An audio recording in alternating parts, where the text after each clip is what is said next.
La noche en que repartieron todos los regalos a mi hermana y me sentenciaron, no te lo ganaste, yo respondí con silencio y una maleta. 12 meses después, mientras ellos sonreían ante el árbol, la TV saltó a una entrevista en vivo, conmigo en el centro del escenario. Mi nombre es Santiago y tengo 24 años. Si me hubieras preguntado hace un par de años qué pensaba de la Navidad, te habría dicho que era mi época favorita del año. Para mí significaba calidez, risas y, en cierta forma, un poco de magia. Al menos eso era lo que quería creer. Pero todo cambió el año pasado. La Navidad dejó de ser un momento de unión para convertirse en la prueba definitiva de que, para mi familia, yo era invisible. O peor aún, prescindible. Aquel día aún se repite en mi mente como un bucle que no logro detener. La sala estaba impregnada con el olor de las velas de canela y las agujas del pino. El árbol brillaba con adornos que llevaban generaciones en la familia. Mi madre ajustaba la guirnalda, mi padre no soltaba la cámara, y mi hermana menor, Valeria, 2 años más joven que yo pero siempre tratada como la hija ejemplar, estaba en el centro del suelo,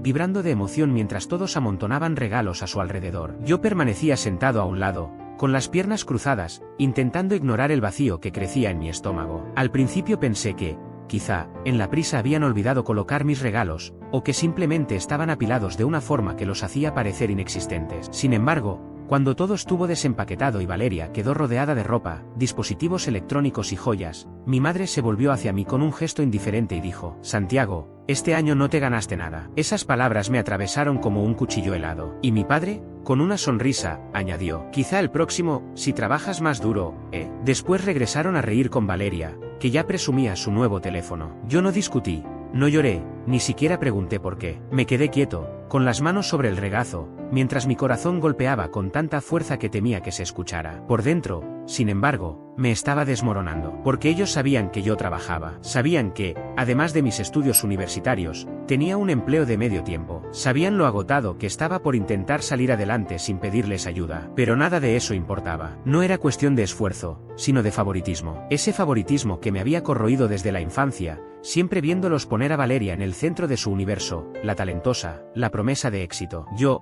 en cambio, era la sombra, el hijo que nunca alcanzaba las expectativas. Aquella noche, bajo el resplandor de las luces navideñas, ya ni siquiera intentaban disimularlo. Y en ese instante entendí que había terminado. Terminado de esperar su aprobación, terminado de intentar demostrar que merecía amor o atención. Me reí un poco para mí mismo, no porque hubiera algo gracioso, sino porque acababa de darme cuenta de que había llegado al límite. Cuando todos se fueron a dormir, saqué mi vieja maleta y la empecé a llenar en silencio. No hubo despedidas dramáticas ni escenas, solo la decisión callada de desaparecer. Recuerdo haberme detenido en la puerta de mi habitación de infancia, las paredes cubiertas con pósters antiguos, el estante lleno de trofeos y cintas que hacía años a nadie le importaban. Debería haber sentido que estaba abandonando algo valioso, pero en realidad era como soltar un peso muerto. Al cerrar la maleta, me hice una promesa: si me iba, no volvería a arrastrarme detrás de ellos mendigando afecto. Si algún día nuestros caminos se cruzaban de nuevo, sería bajo mis condiciones. Lo que entonces no sabía era lo rápido que la vida puede cambiar cuando dejas de esperar permiso para vivirla. Y ahí comenzó realmente mi historia, porque un año después,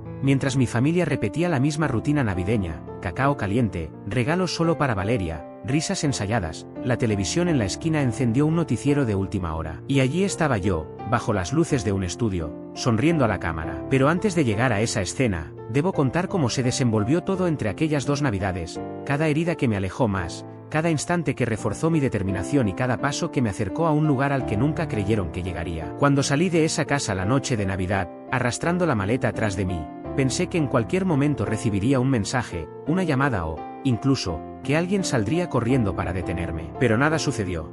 Ni pasos en el porche ni vibraciones en mi bolsillo. El silencio fue la confirmación de lo que ya sospechaba: mi ausencia no les importaba. Las semanas siguientes fueron más frías de lo que imaginaba. No solo por el invierno de enero en mi ciudad, sino porque cada día se asentaba más la certeza de que, para ellos, yo no existía. Conseguí alquilar un cuarto en una casa deteriorada, con paredes descascaradas y ventanas por donde se colaba el viento. Mi empleo apenas alcanzaba para el arriendo y algo de comida, así que acumulaba turnos extras donde podía. Una parte de mí pensaba que tarde o temprano mi familia me buscaría, que notarían mi ausencia en las cenas de domingo o en las noches de juegos con Valeria. Pero lo único que recibí fueron fotos enviadas por error al chat familiar, imágenes de Valeria en restaurantes costosos, estrenando ropa, sonriendo con mis padres durante escapadas de fin de semana. Mi madre escribía frases como: estamos tan orgullosos de ti, cariño. te mereces el mundo. Yo miraba esas imágenes en la pantalla rota de mi teléfono y me preguntaba si acaso recordaban que tenían otro hijo. El primer golpe fuerte llegó poco después. Me enteré, a través de conocidos, de que mis padres habían dicho a toda la familia extendida que yo era incapaz de asumir responsabilidades, que había huido en lugar de madurar. Se presentaban como los padres que habían intentado ayudarme y a quienes yo había rechazado. Una de mis tías incluso me llamó para reprocharme, diciendo, ¿sabes cuánto han hecho por Valeria? No pueden cargar contigo también. Esa llamada me dejó temblando de rabia. Cargar conmigo. Ellos no me habían sostenido ni un solo día de mi vida. Yo había tenido que abrirme camino a pulso, en los estudios, en los trabajos, en cada noche de dudas para estirar el poco dinero que tenía. Y aún así lograron convertir la historia para que yo pareciera el desagradecido, mientras Valeria brillaba como la hija perfecta. La herida no dejó de abrirse. Un día, hacia finales de primavera, recibí un mensaje de ella. Hola, mamá y papá dicen que sigues con problemas, ¿puedes venir a cortar el césped? Te pago $20. Leí ese texto una y otra vez, intentando asimilarlo. Mi hermana, que acababa de recibir un auto nuevo de regalo por su cumpleaños, me ofrecía dinero como si fuera un empleado cualquiera. No un hermano, no familia, solo alguien para limpiar su patio. No respondí. Al día siguiente me volvió a escribir, no seas tan sensible, Santiago, solo era un trabajo. Pensé que necesitarías el dinero. Cada palabra era una aguja que me atravesaba. Y lo peor llegó con la graduación. Me había partido el alma entre proyectos finales y turnos de trabajo para lograr terminar mi carrera. No los invité porque sabía que no asistirían, pero en el fondo esperaba que me sorprendieran apareciendo, aunque fuera para verme cruzar el escenario. No lo hicieron. En cambio, más tarde vi en redes sociales fotos de Valeria en primera fila de un festival de música, con mis padres a cada lado, levantando los brazos y sonriendo como si no existiera un mundo más allá de ella. Aquella noche, sentado en mi cama con el título apoyado sobre mis rodillas, sentí una mezcla de orgullo y amargura tan intensa que me oprimía el pecho. Había conseguido algo enorme, algo que siempre me hicieron creer que no lograría. Sin embargo, para ellos, aquello no tenía valor alguno. Era como si no existiera. Las cosas se intensificaron durante el verano. Recibí una llamada de mi padre, la primera en casi 8 meses. Por un instante, pensé que quizá estaba dispuesto a disculparse. Pero me equivoqué. En lugar de eso, comenzó un sermón sobre cómo estaba dañando la imagen de la familia al mantenerme alejado. Me dijo con frialdad, tienes que entender, Santiago, Valeria está logrando cosas que nos hacen quedar bien. Tú, en cambio, nos haces ver como si hubiéramos fracasado como padres. Apreté la mandíbula, escuchando en silencio. No lo hacía para acercarse, sino para proteger la reputación de la familia. Mi silencio les resultaba incómodo. Mi independencia los hacía quedar mal. Y Valeria, ella era su trofeo, el ejemplo brillante que exhibían con orgullo. La gota que colmó el vaso llegó a principios de diciembre, apenas unas semanas antes de Navidad. Valeria me llamó de repente, fingiendo una preocupación que sonaba ensayada. Santiago, escucha, mamá y papá están preocupados por ti. Creen que deberías venir en Navidad, al menos para dar la cara. La gente empieza a hacer preguntas. No fue un te extrañamos, no fue un lo sentimos, solo una petición para que asistiera, de manera que su fachada perfecta no se resquebrajara. Incluso añadió, obviamente no tienes que llevar un regalo. Solo procura no hablar de tus problemas, ¿sí? Se supone que es un día alegre. Ese llamado no solo dolió,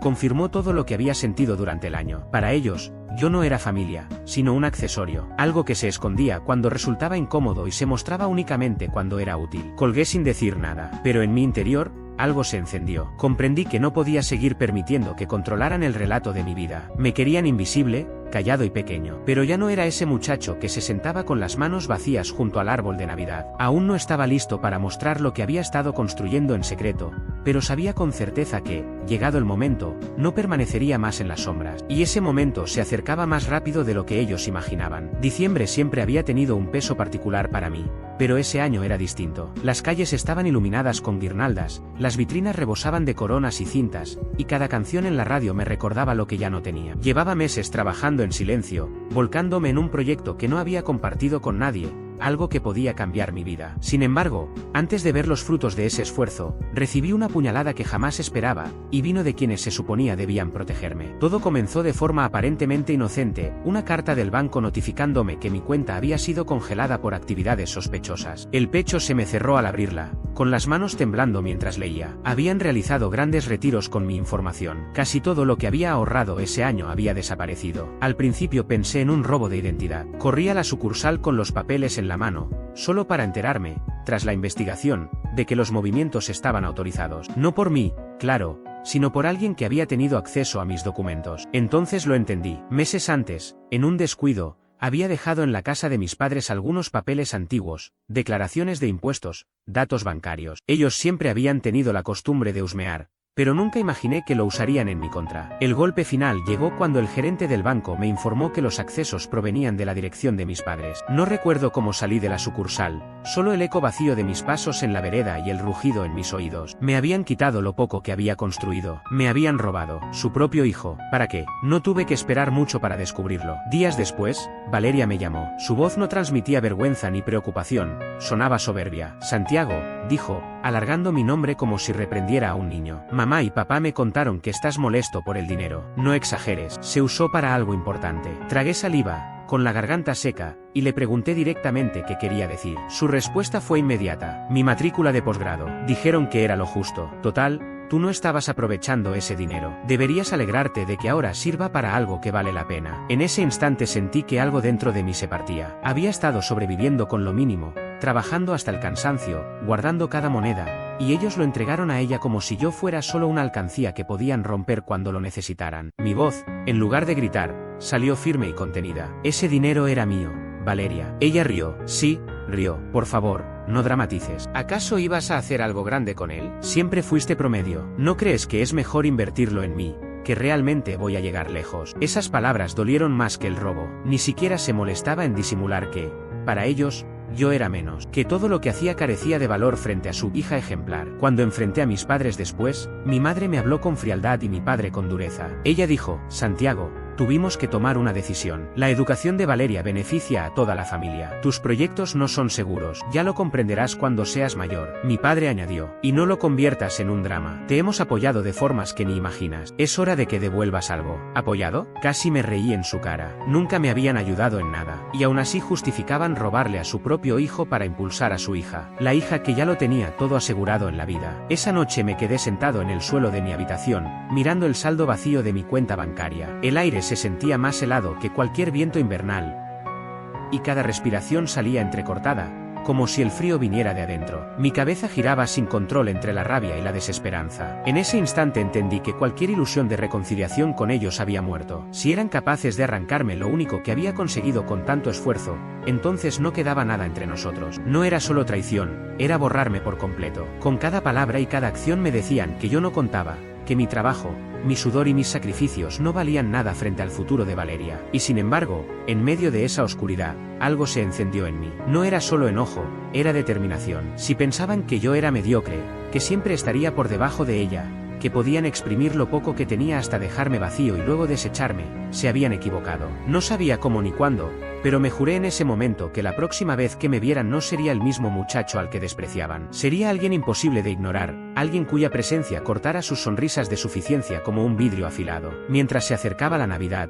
sentía que una tormenta crecía dentro de mí. Algo se estaba gestando, y no lo verían venir hasta que fuera demasiado tarde. Después de aquella llamada con Valeria y la fría indiferencia de mis padres, caí en un pozo al que nunca había llegado antes. Tocar fondo no es un golpe repentino, es hundirse despacio, como si estuvieras atrapado en arenas movedizas mientras los demás te observan desde tierra firme. Las primeras semanas tras la traición fueron las más duras de mi vida. Mi cuenta había quedado arrasada. La renta estaba por vencerse. El refrigerador casi vacío y yo exhausto de trabajar todas las horas extras que podía conseguir. Recuerdo una noche en particular, sentado en la mesa tambaleante de aquella habitación helada, comiendo arroz blanco en un cuenco resquebrajado. Me preguntaba si así me imaginaban ellos, patético, invisible, sobreviviendo con sobras mientras Valeria disfrutaba de nuevas oportunidades financiadas con mis ahorros robados. Dondequiera que iba, la sombra de mi familia me seguía. Amigos en común, compañeros, incluso parientes lejanos repetían el mismo estribillo. Tus padres están tan orgullosos de Valeria. Va a llegar lejos. Nadie preguntaba por mí, y cuando lo hacían, era con un tono condescendiente, como si yo fuera un ejemplo de lo que no se debe hacer. Podía leerlo en sus miradas. Santiago nunca logró nada. Trataba de no dejar que me destrozara, pero en las madrugadas, cuando las paredes parecían demasiado delgadas y el silencio demasiado ruidoso, me confesaba a mí mismo que quizá tenían razón. Tal vez nunca brillaría. Tal vez mi destino era quedar relegado, desvanecerme mientras Valeria mantenía el centro de atención de la familia. Hubo una noche que marcó un antes y un después. Tras un turno de 12 horas, volví agotado y encontré una carta bajo la puerta. Era del casero, un aviso. Debía pagar la renta completa antes de que terminara la semana o quedaría en la calle. Me senté en el colchón, porque ni siquiera tenía cama, solo ese colchón tirado en el piso, y me quedé mirando el papel hasta que la vista se me nubló. Mi cuerpo temblaba, no solo de cansancio, sino del peso aplastante de todo. No me quedaba nada por dar. Por primera vez pensé en llamarlos, preguntarles por qué me habían quitado todo cuando apenas sobrevivía, por qué darle más a Valeria si ella ya tenía suficiente. Pero me contuve, sabía exactamente lo que dirían, que era culpa mía,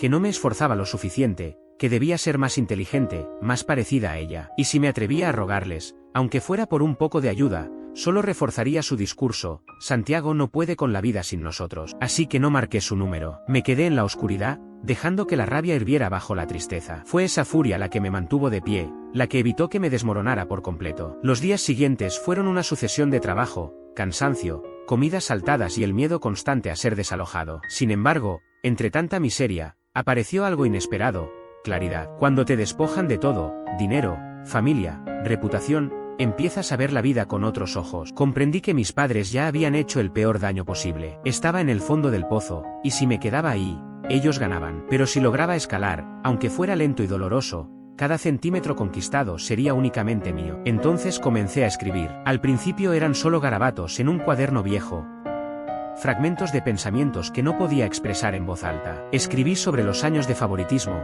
sobre aquella Navidad en la que me dijeron que no había merecido nada, sobre la carcajada de Valeria cuando me contó que mi dinero había desaparecido. Escribí hasta que la mano se me acalambró, hasta que la amargura salió de mí como veneno y dejó una herida abierta. Con el paso de los días, esas páginas se transformaron. Ya no eran desahogos, sino algo con forma, con sentido, con una voz que sonaba más fuerte que la que resonaba en mi cabeza. La escritura me dio dirección, y mientras trabajaba, empecé a notar cosas, oportunidades, personas ignoradas igual que yo, conexiones que podían abrirse si prestaba atención. Dejé de esperar grandes golpes de suerte y empecé a buscar grietas en los muros, pequeños espacios por donde abrirme camino para construir algo propio. No fue sencillo. Hubo noches en las que lloré hasta dormir, otras en las que pensé en rendirme para siempre. La soledad me pesaba como una cadena. Solo imaginar otra Navidad solo me carcomía. Pero lo que más me aterraba era volver a sentarme en esa sala, vacío, pretendiendo que todo estaba bien. Me prometí que nunca volvería a presentarme así. No ese año, ni nunca. Solo regresaría si tenía algo tan contundente que no pudieran negarlo. Ese invierno, en medio de la oscuridad y del hambre, comencé a preparar en silencio la base de algo mucho más grande de lo que jamás había soñado. No se lo conté a nadie, no lo publiqué en ninguna red. Seguí trabajando en silencio,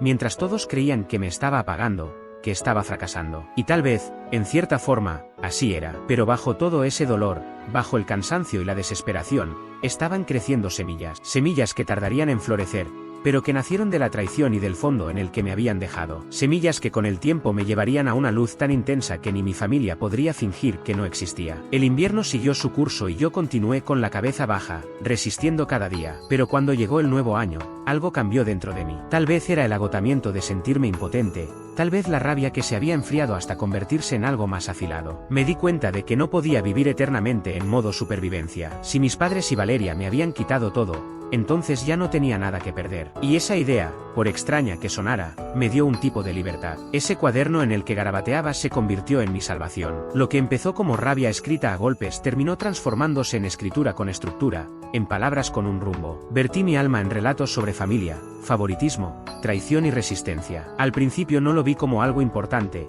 no buscaba reconocimiento ni grandeza, solo necesitaba un desahogo. Sin embargo, mientras más escribía, más entendía que poseía una voz propia, una perspectiva capaz de conectar con otros, si tan solo alguien pudiera escucharla. Fue entonces cuando me crucé con una noche de micrófono abierto en un pequeño café cerca de mi apartamento. No había planeado participar, lo que me atrajo fue que ofrecían café gratis a quienes se inscribieran. Pero sentado en el fondo, escuchando poemas, canciones y monólogos de desconocidos, algo se encendió en mí. Ninguno de ellos era famoso ni rico, pero aún así tenían público. Por primera vez me pregunté, ¿y si tomaba mi historia, ese peso que había cargado por años, y lo convertía en algo digno de ser escuchado? La primera noche que subí al escenario mis manos temblaban tanto que apenas podía sostener el papel. La voz me temblaba y estaba convencido de que iba a ridiculizarme. Pero al terminar, la sala quedó en silencio por unos segundos, seguido de un aplauso tímido que poco a poco se volvió más fuerte. Una mujer se acercó después y me dijo, se sintió real, como si estuvieras contando mi propia historia. Ese instante encendió en mí una chispa que no se apagó. Volví la semana siguiente, y la otra, y la otra. Escribía más, me presentaba cada vez con más seguridad. Mis palabras se afilaban, mi confianza crecía. Comencé a notar cómo la gente me reconocía, preguntaba cuándo volvería a presentarme. No había dinero todavía, pero sí un impulso. Por primera vez en mi vida, alguien me veía, no como el hermano de Valeria, ni como la decepción de mis padres, sino como Santiago. La oportunidad más grande llegó cuando un habitual del café, que trabajaba en una emisora local, se me acercó después de escucharme varias veces. ¿Tienes algo, Santiago? Es crudo, pero poderoso. ¿Has pensado en grabar? Apenas supe qué responder. Una semana después ya estaba en un estudio diminuto, hablando frente a un micrófono en lugar de escribir en un cuaderno. La primera grabación salió al aire de madrugada, un segmento breve que muchos pasaron por alto, pero algunos no. Empezaron a llegar mensajes y correos de extraños que habían tropezado con mis palabras y sintieron que les hablaba directamente. Un hombre escribió: dijiste lo que nunca pude decirle a mi familia. Gracias. Y una mujer me confesó: he sido invisible toda mi vida. Escucharte me hizo sentir menos sola. Esos mensajes se convirtieron en combustible. Me recordaban que mi dolor no había sido en vano, que podía transformarse en algo valioso. Para la primavera, la emisora me invitaba con frecuencia. El segmento pasó a llamarse El Rincón de Santiago, y cada semana compartía una nueva pieza, historias de crecer en la sombra, de ser ignorado, de abrirse camino desde la oscuridad. La audiencia aumentaba semana a semana. Personas empezaron a citarme en redes sociales, a etiquetar a la estación, a pedir más. Eso abrió otras puertas. Una revista digital me propuso escribir una columna,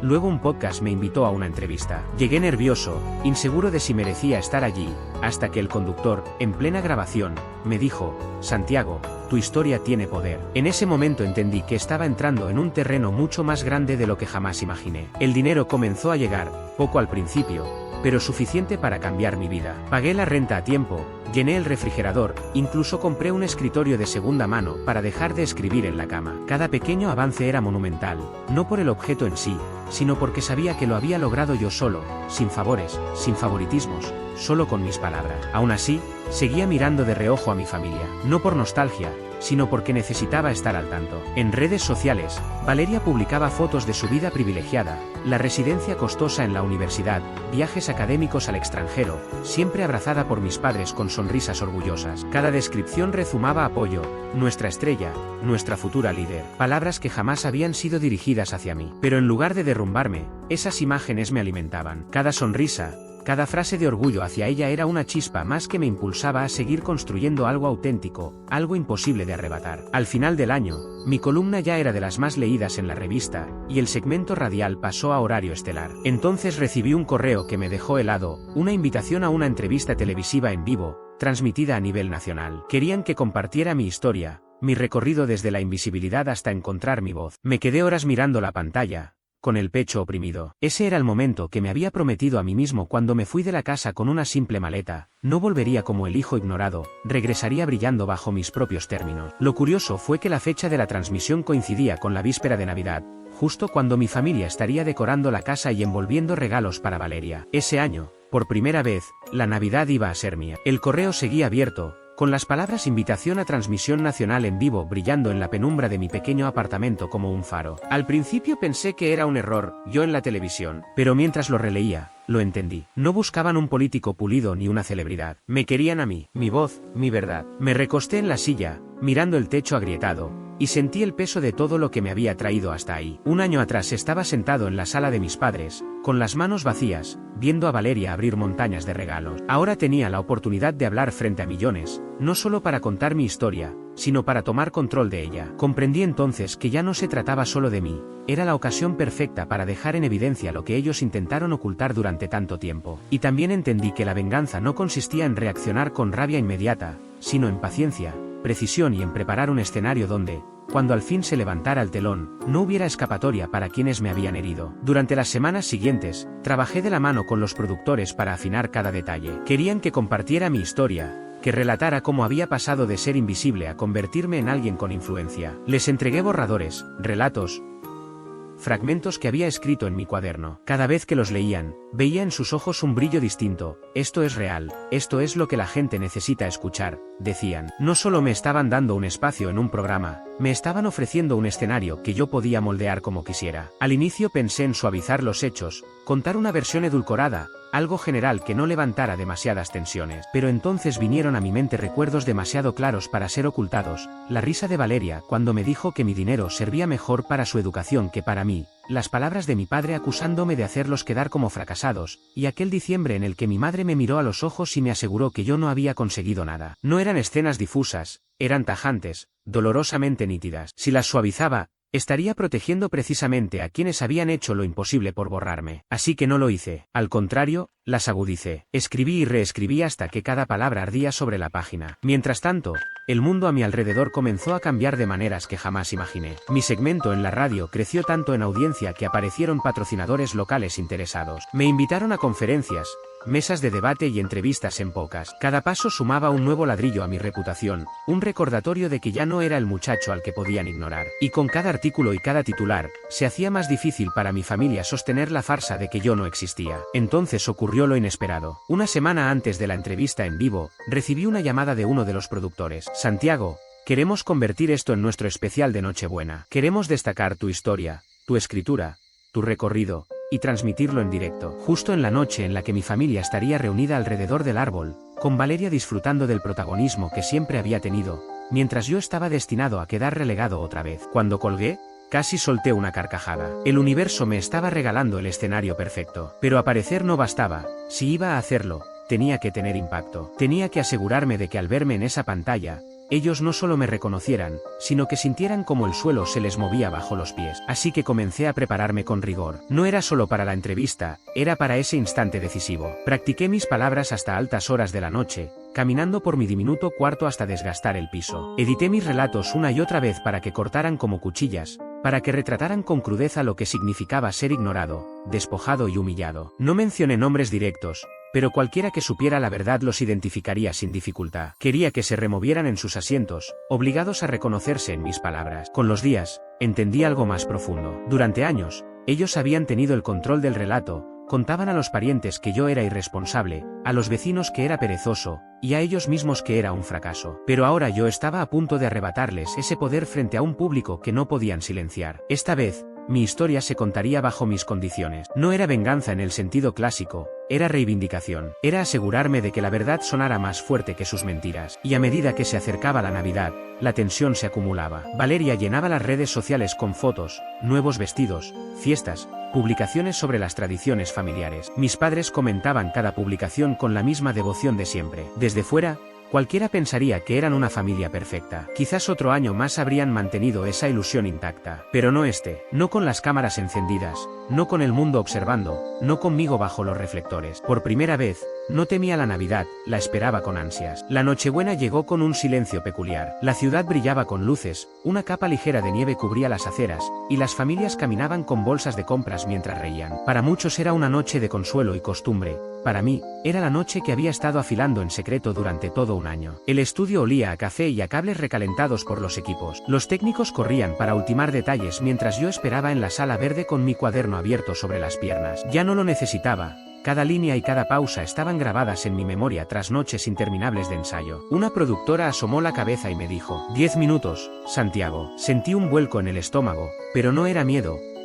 Era expectación. Yo ya no era el muchacho vacío frente al árbol navideño. Estaba a punto de entrar a la luz en mis propios términos. El set brillaba bajo los focos, esa iluminación que hace que todo se sienta más intenso. Frente a mí se sentaba el presentador, un periodista conocido por sus preguntas incisivas, pero también por su habilidad para descubrir la esencia de un relato. Las cámaras estaban listas. La cuenta regresiva comenzó, y cuando la luz roja se encendió, el mundo entero guardó silencio para escuchar. Las primeras preguntas fueron sencillas, como había empezado, que me inspiraba a escribir. Respondí con calma, exactamente como lo había practicado. Pero entonces el conductor se inclinó hacia adelante y lanzó la pregunta clave. ¿Has escrito mucho sobre ser ignorado, sobre ser menospreciado por quienes estaban más cerca? ¿Podrías contarnos cómo fue eso? Respiré hondo, mi pulso retumbando en los oídos. Ese era el punto de no retorno. Es como estar sentado en una sala llena, dije despacio, y darte cuenta de que eres invisible para las personas que más deberían verte. Mi familia siempre decidió quién valía y quién no, y yo siempre estaba del lado equivocado. El silencio en el estudio era absoluto. Relaté aquella Navidad en la que todos los regalos fueron para mi hermana y me dijeron que yo no había merecido nada. Conté cómo trabajé sin descanso mientras mis ahorros eran drenados para sostener los sueños de otros. Dibujé un retrato de favoritismo tan claro que cualquiera podía sentir la herida. No grité, no lloré, mantuve un tono sereno, casi reflexivo. Quería que sonara a verdad, no a resentimiento. Y era verdad, cruda, sin adornos, imposible de ignorar. El conductor asintió y me dejó continuar. ¿Qué fue lo que te mantuvo en pie?, preguntó. Entonces miré a la cámara, como si pudiera ver los salones de las casas en todo el país, como si pudiera verlos a ellos, a mis padres, a Valeria, alrededor de su árbol fingiendo que nada había cambiado. Lo que me sostuvo, respondí, fue la decisión de no permitir que nadie más definiera mi valor. Puede que me hayan ignorado, subestimado e incluso despojado de lo poco que tenía, pero comprendí que mientras conservara mi voz, no estaba del todo derrotado. A partir de esa voz construí algo, y esa noche ya no hablaba como alguien invisible, sino como un hombre que se negaba a ser borrado. Mis palabras quedaron suspendidas en el aire, más pesadas que cualquier adorno y más brillantes que cualquier luz navideña. La entrevista continuó, cada pregunta sacando otra parte de mi historia. Con cada respuesta tejía un hilo que conducía a una verdad innegable. Había logrado levantarme a pesar de ellos. Nunca mencioné directamente a mi familia, pero cada espectador pudo identificar claramente la silueta de los villanos en mi relato. Lo mejor era que no podían defenderse sin delatarse. Cuando el segmento terminó, el presentador se recostó en su asiento y me dijo: Santiago, gracias por compartir esto. Tu valentía va a resonar en mucha gente esta noche. Las cámaras se apagaron, las luces bajaron un poco y un aplauso recorrió al equipo del estudio. Me levanté con las manos temblando, pero no de nervios, sino de liberación, con la certeza de que en ese momento había recuperado todo lo que intentaron arrebatarme. Más tarde, mientras regresaba a casa por las calles nevadas, mi teléfono no paraba de sonar. Eran mensajes de desconocidos, oyentes que me decían que mis palabras los habían conmovido, que se reconocían en mi historia. Pero entre todos esos mensajes, hubo unos que sobresalieron, los del chat familiar. Primero escribió Valeria: Santiago, ¿qué fue eso? Luego mi madre: nos has humillado. ¿Cómo pudiste decir esas cosas en televisión nacional? Y finalmente mi padre: tenemos que hablar. Urgente. No respondí, solo miré la pantalla, viendo mi propio reflejo en el vidrio. Un año atrás, su silencio me habría destrozado. Pero ahora, mi silencio era poder. Sabía que aquello apenas comenzaba. Las horas posteriores a la entrevista se sintieron irreales. Esa noche casi no dormí en mi pequeño departamento, mientras el teléfono vibraba sin cesar. Gente que no conocía me agradecía por darles valor para enfrentar a sus propias familias y cicatrices. Antes de la medianoche, la emisora me escribió: mi segmento había sido el más escuchado del año. Y la editora de la revista me contó que la cadena de televisión se había puesto en contacto para preguntarme si me interesaba transformar mi columna en un libro. Mientras el mundo me abría las puertas, mi familia se desmoronaba. El chat grupal se llenó de oleadas de reproches. Primero llegó la furia. Extensos mensajes de mi madre repitiendo que los asuntos familiares debían quedarse en privado, acusándome de arruinar la reputación de Valeria. Después, un mandato frío de mi padre: vas a disculparte al aire. De inmediato, Valeria, por supuesto, fue la más melodramática. ¿Sabes lo humillante que es esto para mí? Todo el mundo sabe que hablabas de nosotros. Cuando vieron que no respondía, intentaron negociar. Mi padre llamó 6 veces seguidas. Como no atendí, me dejó un mensaje con la voz más calmada, incluso temblorosa: Santiago, no exageremos, podemos arreglarlo. Vuelve a casa, hablemos. Mi madre envió lo suyo. Las familias discuten, pero se perdonan. No arruines todo por un malentendido. Pero no era ningún malentendido. Y por primera vez, la balanza de poder había cambiado. Al día siguiente, una de mis tías me llamó. Era de las pocas que alguna vez me había señalado como irresponsable. Su voz estaba tensa, casi enojada, pero no conmigo. Santiago, vi tu entrevista anoche. No tenía idea. Nadie la tenía. Tus padres siempre nos dijeron que tú te alejaste porque no te importaba. Pero después de escucharte,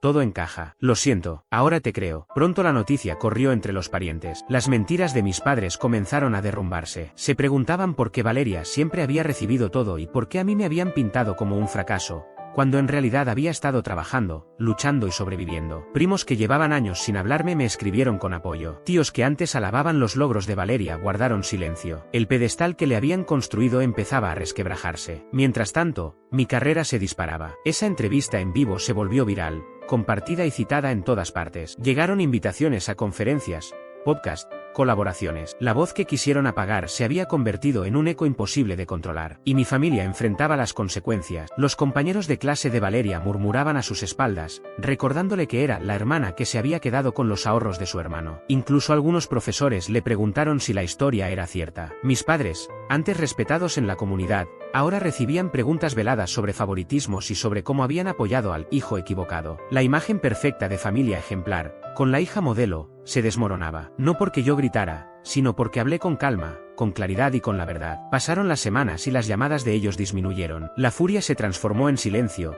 y el silencio en resignación. Finalmente, mi padre envió un último mensaje. Has tomado tu decisión. No esperes que te recibamos de nuevo. Me quedé mirando esa línea durante un largo rato, hasta que cerré el chat sin responder. La verdad es que ya no esperaba su bienvenida. Yo ya no era ese muchacho sentado con las manos vacías bajo el árbol de Navidad, rogando por un poco de reconocimiento. Había construido algo auténtico, inalcanzable y completamente mío. Ese año no pasé la Navidad en un cuarto frío con una maleta junto a la puerta, esperando un lugar en una mesa que nunca fue mía. La viví en un estudio, con mi voz viajando a hogares de todo el país. Pasé la noche frente a un escritorio lleno de propuestas y contratos, rodeado por el brillo de un futuro que yo mismo había forjado. Mientras observaba la nieve caer tras la ventana, comprendí algo con absoluta claridad: ya no eran ellos quienes podían decidir quién era yo. Esa autoridad se había roto para siempre. Mi familia siempre me repitió que no lograría nada, que no valía la pena el esfuerzo. Y sin embargo, esa noche el mundo entero me escuchaba, mis palabras resonaban con fuerza, y por primera vez,